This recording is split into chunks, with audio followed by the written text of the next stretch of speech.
Hello and welcome back. My name is Carol Morgan, spiritual mentor and channeler. Today we are doing lesson 72 of A Course in Miracles, Holding Grievances is an Attack on God's Plan for Salvation. Holding grievances is an attack on God's plan for salvation. While we have recognized that the ego's plan for salvation is the opposite of God's, we have not yet emphasized that it is an active attack on his plan, in a deliberate attempt to destroy it. In the attack, God is assigned the attributes which are actually associated with the ego, while the ego appears to take on the attributes of God. The ego's fundamental wish is to replace God. In fact, the ego is the physical embodiment of that wish. For it is that wish that seems to surround the mind with the body, keeping it separate and alone and unable to reach other minds except through the body that was made to imprison it. The limit on communication cannot be the best means to expand communication, yet the ego would have you believe that it is. Although the attempt to keep the limitations that a body would impose is obvious here, it is perhaps not so apparent why holding grievances is an attack on God's plan for salvation.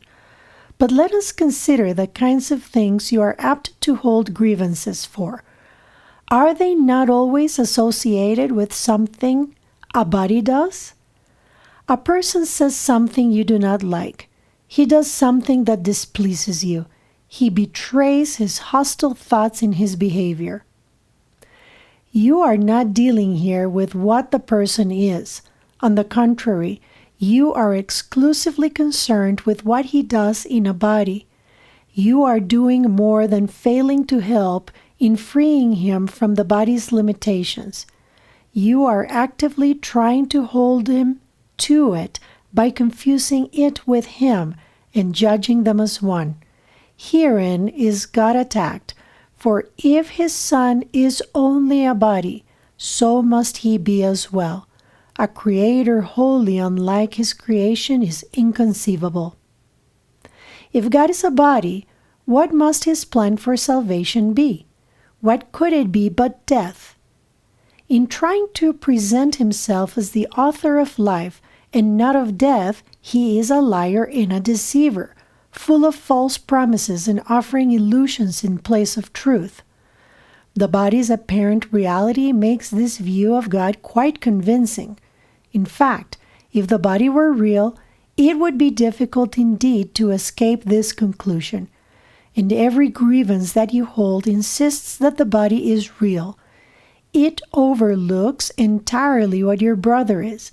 It reinforces your belief that he is a body and condemns him for it, and it asserts that his salvation must be death, projecting this attack onto God and holding him responsible for it. To this carefully prepared arena, where angry animals seek for prey and mercy cannot enter, the ego comes to save you. God made you a body. Very well. Let us accept this and be glad. As a body, do not let yourself be deprived of what the body offers. Take the little you can get. God gave you nothing. The body is your only savior. It is the death of God and your salvation. This is the universal belief of the world you see. Some hate the body and try to hurt and humiliate it. Others love the body and try to glorify and exalt it. But while the body stands at the center of your concept of yourself, you are attacking God's plan for salvation and holding your grievances against him and his creation, that you may not hear the voice of truth and welcome it as friend. Your chosen Savior takes his place instead. It is your friend. He is your enemy. We will try today to stop these senseless attacks on salvation. We will try to welcome it instead. Your upside-down perception has been ruinous to your peace of mind. You have seen yourself in a body and the truth outside you, locked away from your awareness by the body's limitations. Now we are going to try to see this differently. The light of truth is in us, where it was placed by God. It is the body that is outside us and is not our concern. To be without a body is to be in our natural state. To recognize the light of truth in us is to recognize ourselves as we are. To see ourselves as separate from the body is to end the attack on God's plan for salvation and to accept it instead.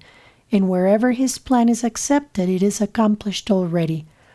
Our goal in the longer practice periods today is to become aware that God's plan for salvation has already been accomplished in us. To achieve this goal, we must replace attack with acceptance.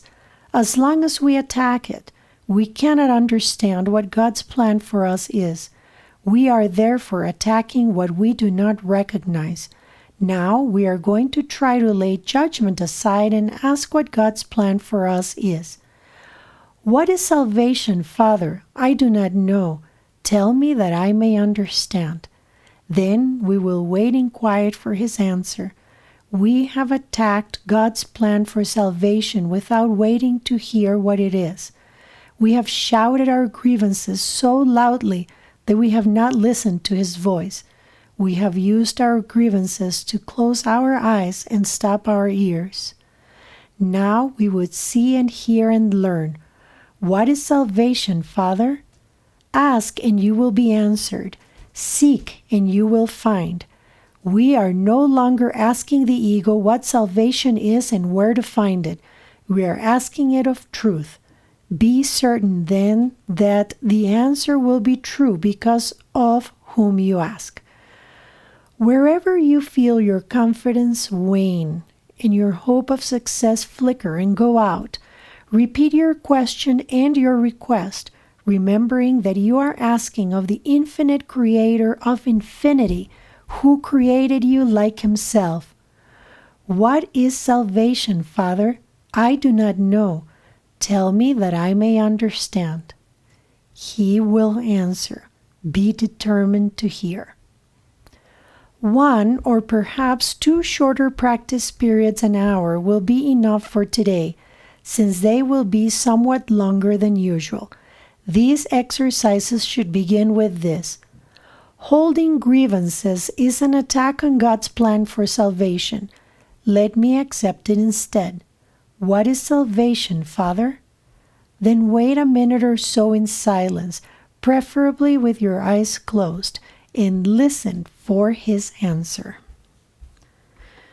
Let's meditate on today's lesson. Holding grievances is an attack on God's plan for salvation.